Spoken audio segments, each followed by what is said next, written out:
Eu quero convidar a vocês a abrirem as suas Bíblias no livro de Êxodo, capítulo 31, e nós leremos dos versículos de 1 a 11. Êxodo, Velho Testamento, capítulo 31,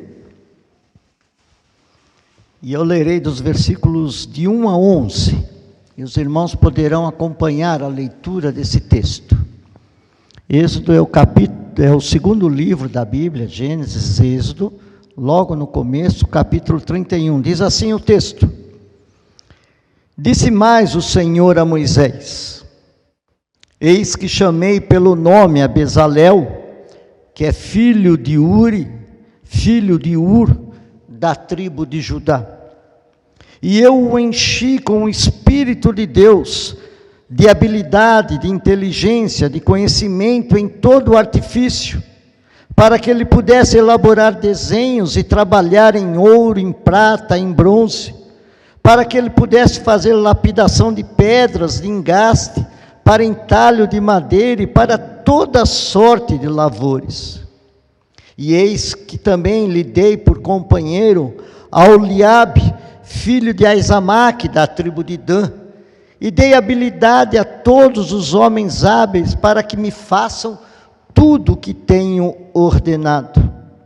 A tenda da congregação e a arca do testemunho, o propiciatório que está por cima dela e todos os pertences da tenda, e a mesa com seus utensílios, e o candelabro de ouro puro com todos os seus utensílios, e o altar do incenso.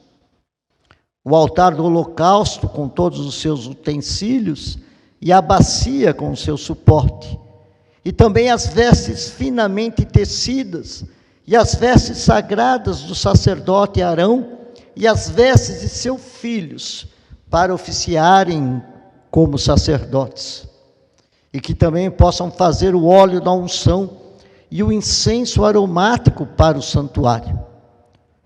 Tudo isso eles farão segundo o que eu tenho ordenado.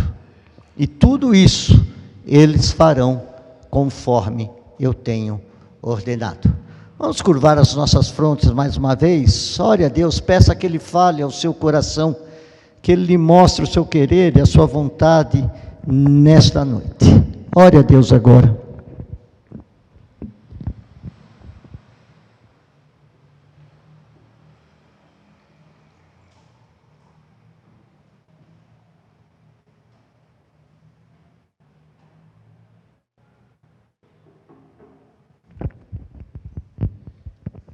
Pai, fala aos nossos corações através da Tua palavra, que todo o nosso ser, a nossa mente, os nossos olhos e ouvidos estejam voltados única e exclusivamente para entender aquilo que o Senhor tem preparado para nós, para o nosso viver diário. É em nome de Jesus que nós oramos. Amém. Esse livro de Êxodo é um livro muito interessante. Êxodo significa saída. Mas não apenas uma saída comum, uma saída normal, como se hoje nós dissessemos, eu vou sair para ir ao shopping, eu vou sair para fazer uma compra, ou eu vou sair para visitar alguém conhecido. Não.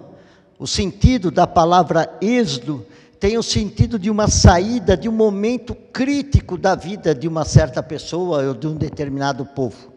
Quando a gente ouve falar, por exemplo, do êxodo rural, as pessoas estão saindo da área rural para irem para outro lugar, porque a situação está difícil para eles viverem naquele lugar. A seca já tomou conta, não há água, não há gado, então eles precisam sair por causa da situação crítica que eles estão vivendo. Quando nós lemos o livro de Êxodo, nós temos que ter em mente essa situação. O povo de Deus havia sido levado para o Egito, permanecido 430 anos no Egito, e durante todo esse tempo eles haviam crescido, eles haviam se desenvolvido, houve um período muito bom na vida desse povo. Só que se levantou um faraó que ficou com ciúmes de toda a situação em que eles viviam por causa da mão de Deus sobre eles, e começou a oprimi-los, começou a colocá-los como escravos daquela nação. E chega um momento em que o povo está passando por uma dificuldade muito grande. Então eles clamam ao Deus dos seus pais, que eles haviam ouvido falar. E então Deus ouve o clamor desse povo, levanta Moisés para que eles pudessem ser retirados. E todos nós conhecemos tudo aquilo que acontece quando Moisés chega ao Egito, se defronta com o faraó, as 10 pragas, até que o povo pudesse realmente sair daquele lugar tão opressor que eles estavam vivendo. É por isso que esse livro chama-se Êxodo. É a saída de um lugar que eles estavam passando por sofrimento, por dificuldades, por opressão, para um lugar onde eles iriam viver uma vida melhor, que seria a terra prometida, que Deus havia prometido muito antes para Abraão, Isaque e Jacó. É um momento então da saída do povo, de um momento de opressão, de um momento de dificuldade, para um lugar em que eles estariam vivendo numa terra que manaria leite e mel. Era um período muito importante para o povo de Israel, que acabara de sair do Egito e estava em liberdade na sua caminhada do deserto. Esse livro de Êxodo vai falar a respeito disso, das dificuldades, das lutas, dos afastamentos do povo para com Deus, o não cumprimento da sua vontade. Nós vamos observar nesse livro do Êxodo o começo da caminhada do povo, quando o povo sai do Egito e vai para o monte onde Deus estaria falando com Moisés e dando toda a orientação para a caminhada que eles deveriam fazer.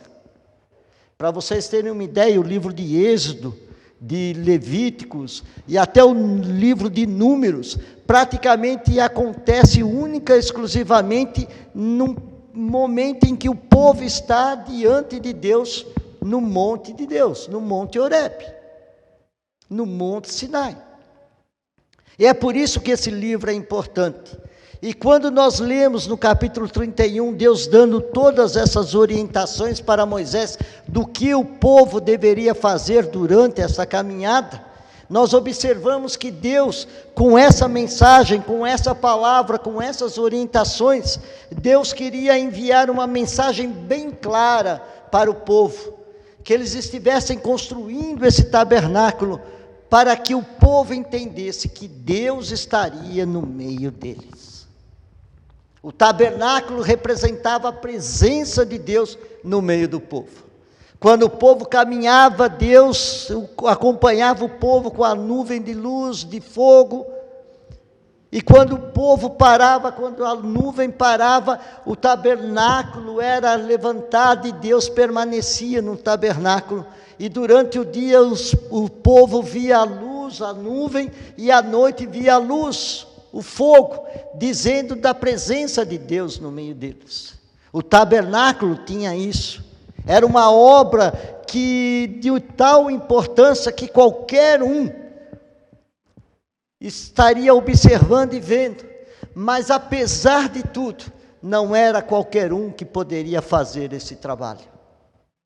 Nós precisamos entender, amados, que quando nós somos chamados por Deus, nós somos chamados por Deus para trabalhos específicos.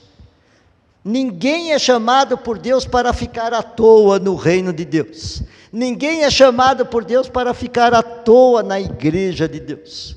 Todos nós, quando chamados por Deus para fazermos parte do seu povo, nós somos chamados para uma função, para uma tarefa. Tarefas específicas que Deus nos orienta, que Deus nos mostra. Precisamos entender que Deus nos tem chamado para fazer a sua obra da mesma importância como foi fazer o tabernáculo de Deus. Nós precisamos entender que da mesma forma como Deus chamou a Bezaleel, Deus nos chama para uma obra importante também. A igreja está completando 50 anos. Aqueles que fundaram a igreja, que estiveram desde o início da igreja, realizaram o seu papel, a sua função. Pregaram o evangelho, se dedicaram para o trabalho de Deus aqui nessa cidade. E com o passar do tempo, nós vemos a igreja se desenvolvendo, crescendo, e hoje nós estamos aqui, os irmãos estão aqui. E é hoje a função de vocês que aqui se encontram, seguir à frente, fazendo aquilo para o que vocês foram chamados. Assim como Bezalel foi chamado e capacitado pelo Senhor para fazer a sua obra com excelência, nós também fomos chamados e capacitados para realizarmos a obra do Senhor. Hoje gostaria de conversar com vocês sobre o chamado do Senhor na vida de Bezalel, na sua capacitação, no seu empenho. Observar através dessa história, desse relato que nós lemos, a importância que temos que fazer no agir da mesma forma como Bezalel fez. Eu quero conversar com vocês nessa noite a respeito de entregando o melhor que nós temos, entregando a excelência do nosso viver ao Senhor. E a primeira coisa que nós observamos, quando Deus nos chama e quando nós entregamos a nossa vida para o Senhor, para fazer parte do reino dEle, nós temos que ter em mente que há um chamado de Deus para nós realizarmos o melhor que nós podemos.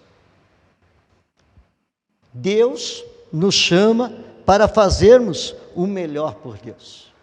Todos somos chamados por Deus para fazermos algo. Diz o texto da palavra que uns são chamados para profetas, outros são chamados para sacerdotes, outros são chamados para evangelistas, artífices, auxiliares, pessoas que façam o que quer que seja dentro da igreja. O que importa é que nós somos chamados por Deus para fazermos o melhor. Todo o povo se dispõe a fazer. Se os irmãos lerem um pouquinho mais à frente, nós vamos ver que todo o povo se solidariza, todo o povo se envolve na construção do tabernáculo. Ainda que Deus houvesse chamado Bezalel, houvesse chamado Eliabe, houvesse chamado também alguns auxiliares, diz a palavra de Deus que todo o povo participou. Abra um pouquinho mais à frente no capítulo 36 aí, a partir do versículo 3. Vejam que quando Moisés traz essa notícia para o povo, de que a casa de Deus, o tabernáculo de Deus, a habitação de Deus seria construída, vejam que o povo fica alegre, se dispõe a fazer, diz assim, olha, capítulo 36, versículo 3 a 7, e estes receberam de Moisés todas as ofertas que os filhos de Israel haviam trazido para a obra do serviço do santuário para fazê-la. E ainda a cada manhã o povo trazia a Moisés as ofertas voluntárias. Então, deixando cada um a obra que fazia, vieram todos os homens sábios que se ocupavam em toda a obra do santuário. E disseram então a Moisés, vejam, o povo traz muito mais do que o necessário, para que o serviço da obra que o Senhor ordenou que se fizesse. Então ordenou Moisés, e a ordem foi proclamada no arraial, dizendo, nenhum homem ou mulher faça mais obra alguma para oferta do santuário. Assim o povo foi proibido de trazer mais, porque o material que tinham era suficiente para toda a obra que se devia fazer e ainda sobejava. Vejam que não somente Bezalel se tocou, vejam que não apenas Eliabe se tocou, não apenas Moisés que recebeu a ordem de Deus, mas todo o povo se sentiu envolvido na construção da casa de Deus, do tabernáculo.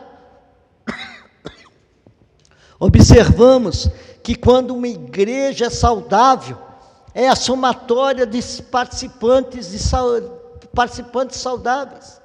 Uma igreja, ela é saudável quando os seus membros são saudáveis, quando toda a igreja participa.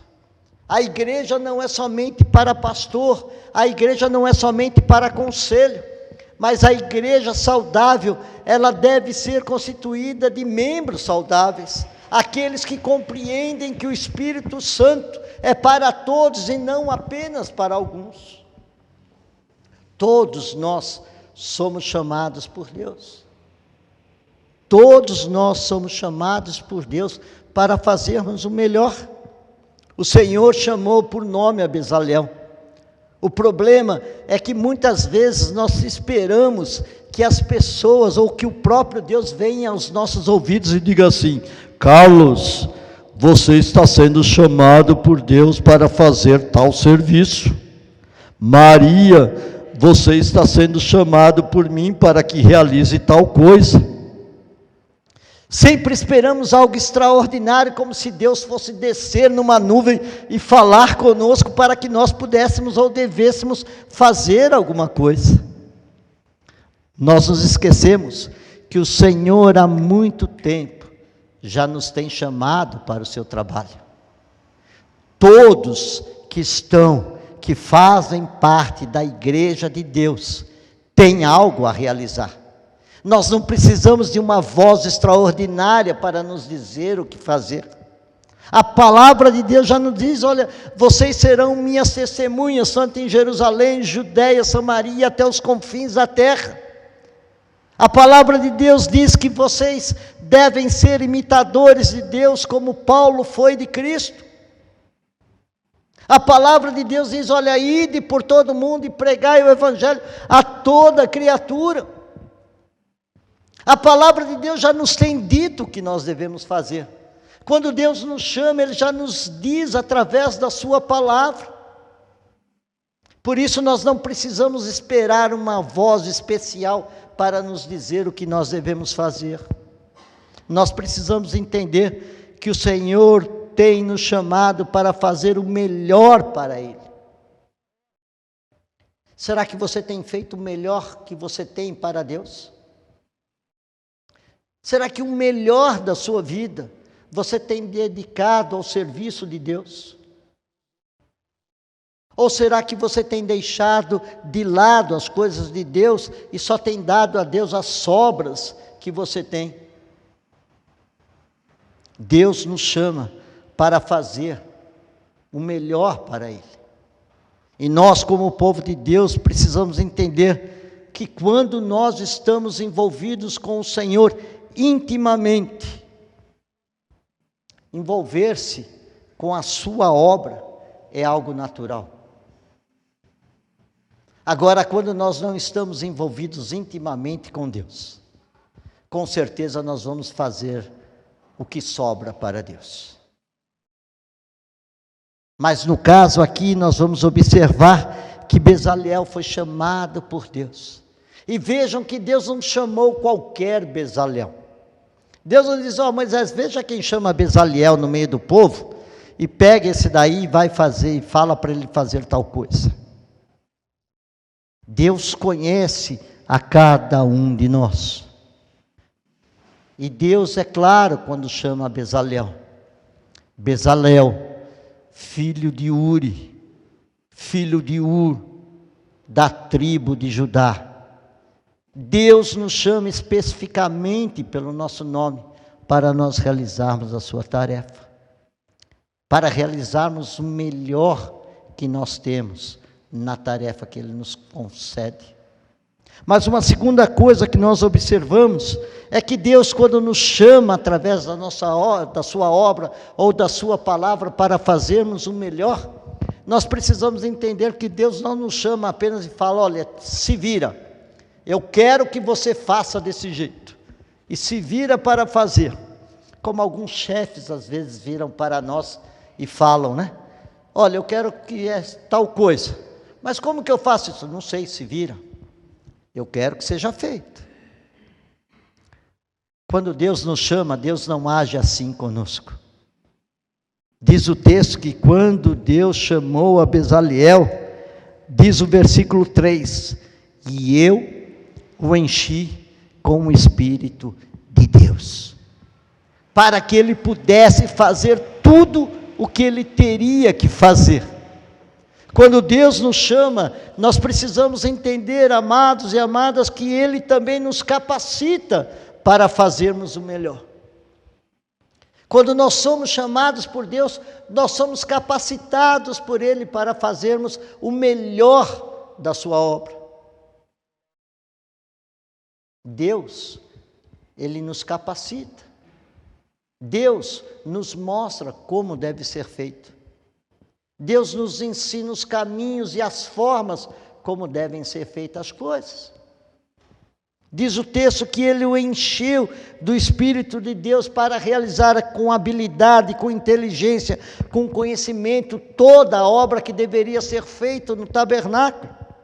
Quando Deus chama alguém para a sua obra, Ele quer que nós façamos o melhor e para isso Ele nos capacita. Quem somos nós na igreja depende daquilo que nós cremos, do poder do Espírito Santo agir em nossas vidas. Se nós cremos que o Espírito Santo é suficiente para nos fazer e fazer tudo o que Deus quer que nós façamos, nós somos capazes de realizar essas coisas.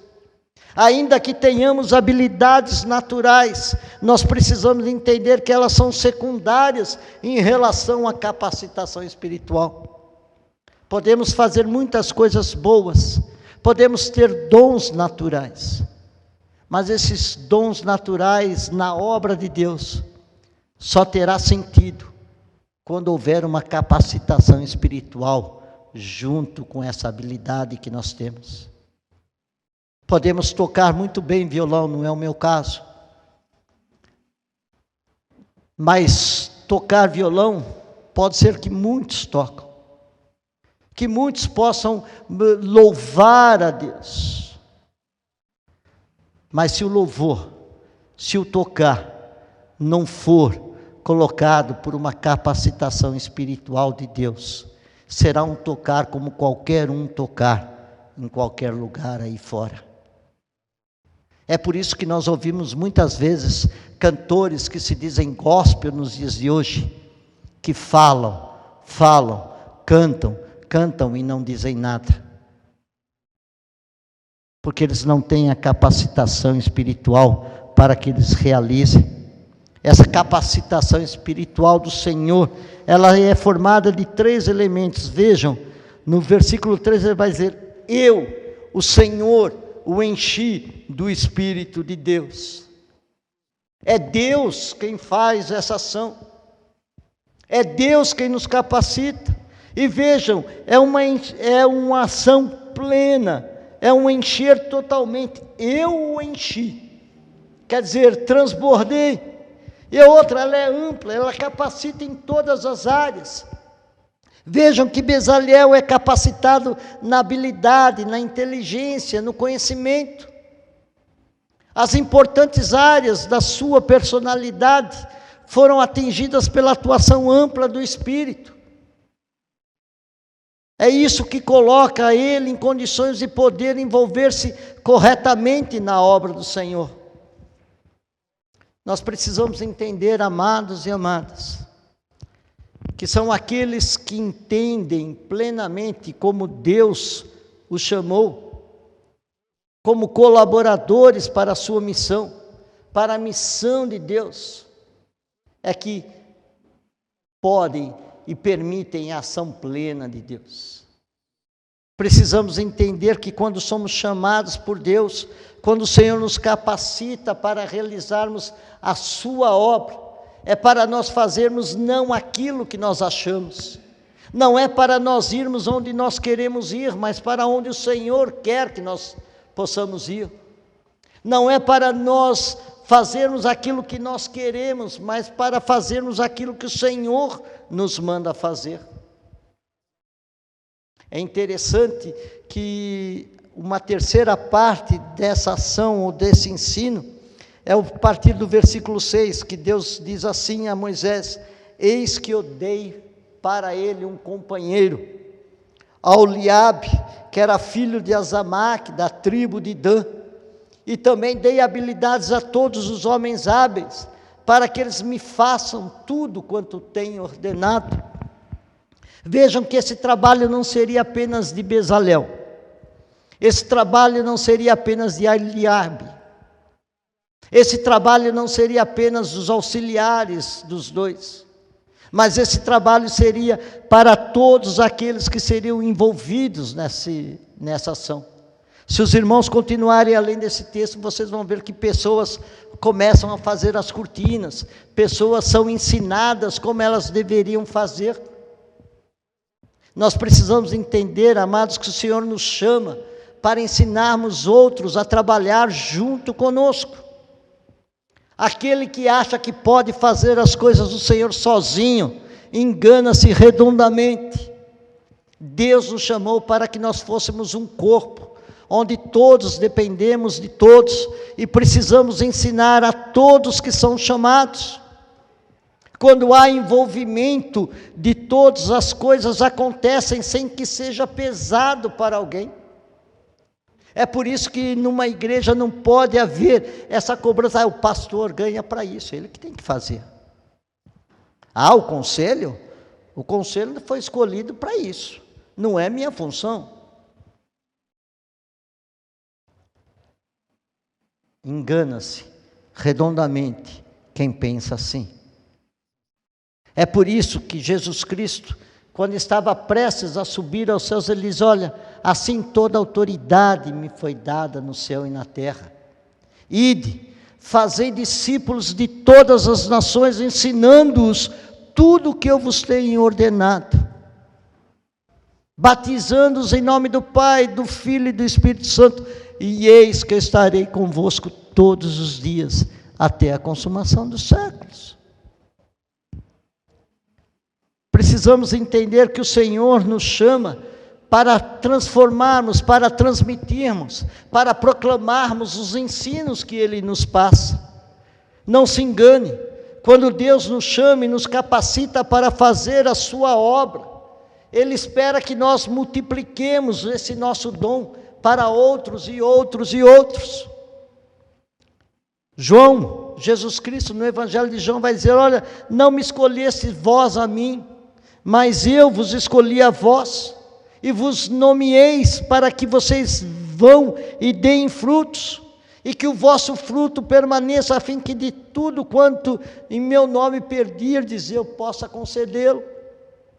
Para que a obra de Deus avance, nós temos que estar dispostos a preparar outros obreiros. Paulo, quando ensina a Timóteo, ele vai dizer assim: olha, e aquilo que de mim você ouviste e aprendeste, entre muitas testemunhas, confia a homens fiéis, que sejam idôneos, para que também eles ensinem a outros. É assim que a igreja de Jesus Cristo vai se proclamando, e é assim que a igreja de Jesus Cristo vai se sucedendo, geração após geração.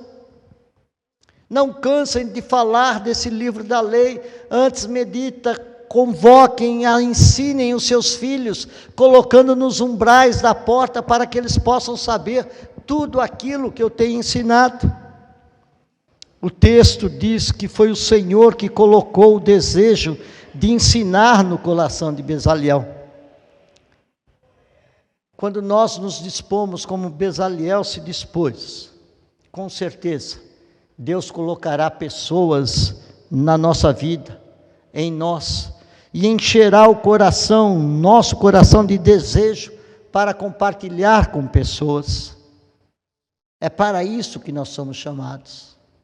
Chamados para fazermos o melhor, para sermos capacitados por Deus, para ensinarmos aos outros. E por último, o finalzinho, versículo 11, vai dizer assim, no final do versículo: e eles farão tudo segundo o que eu tenho ordenado. Nós fomos chamados não para fazer o que nós queremos, o que nós achamos bonito, o que nos convém. Nós fomos chamados para fazer tudo o que Deus nos ordena através da sua palavra.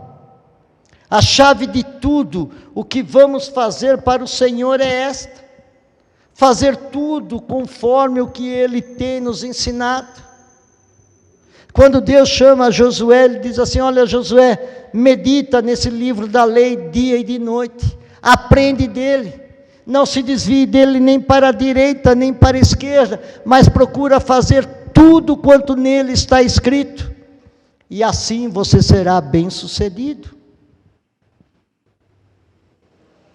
Quando nós somos chamados por Deus, amados, nós temos que ter em mente que fazer o trabalho não é só fazer aquilo que nós achamos que é bom.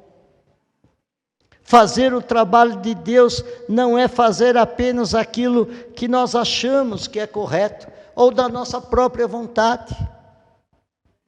Hoje em dia as pessoas têm agido dessa maneira.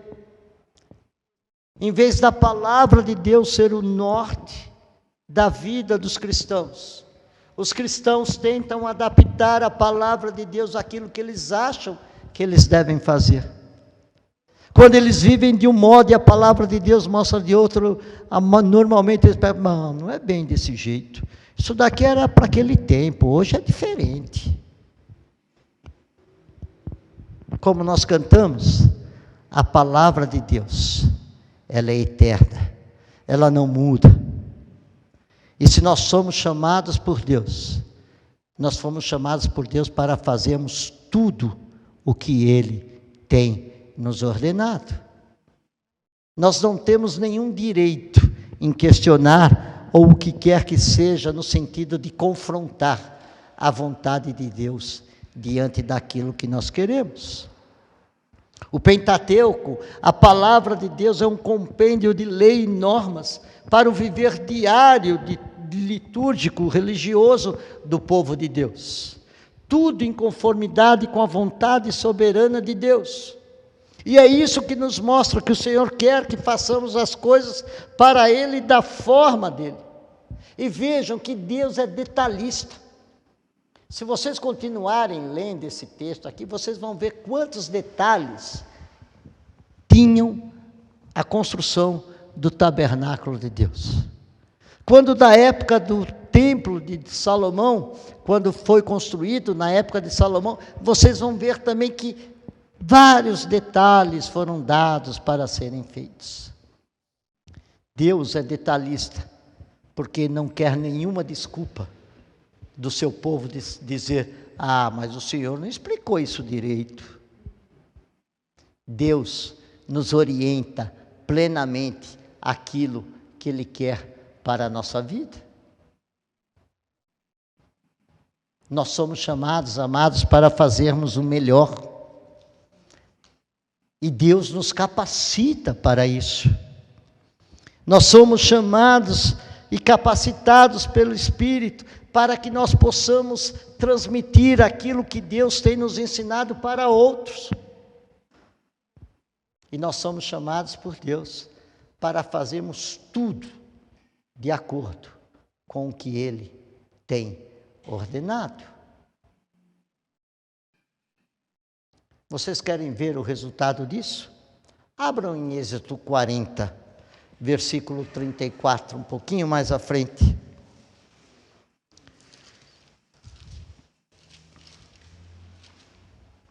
Depois que Bezalel, Ailoabe e todos os homens e o povo e todas as ofertas que foram trazidas, quando tudo foi feito, de acordo com o que Deus havia ordenado, quando entregaram o tabernáculo, quando o tabernáculo foi levantado, vejam o que diz.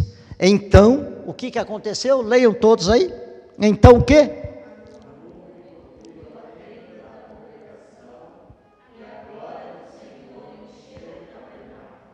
E a glória do Senhor encheu o tabernáculo. Se nós que somos chamados por Deus, que somos cheios do Espírito Santo,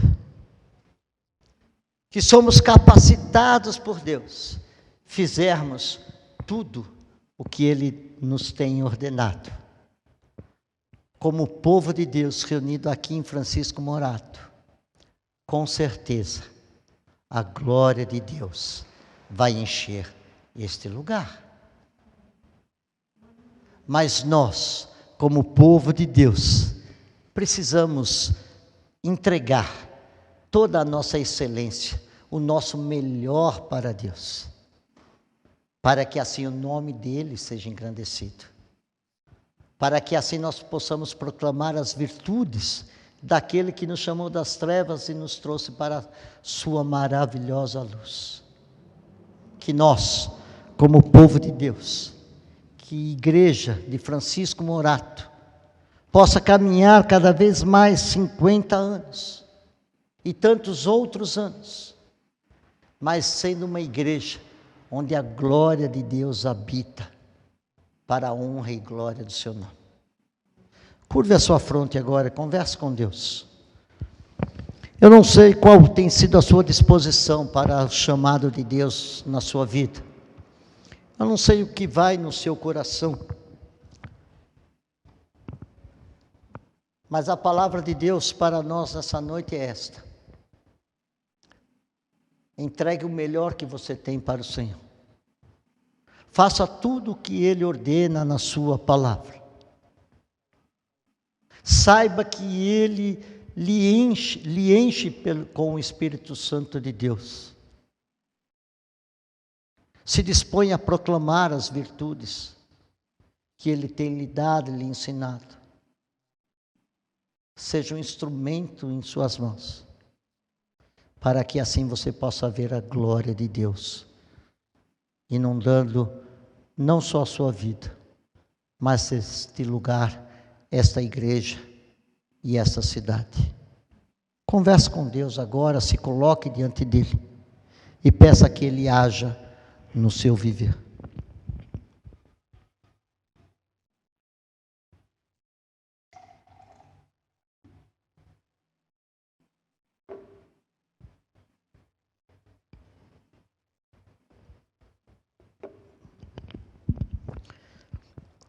Pai, te louvamos pela tua palavra, te louvamos pelo teu amor e pela tua graça em nossas vidas.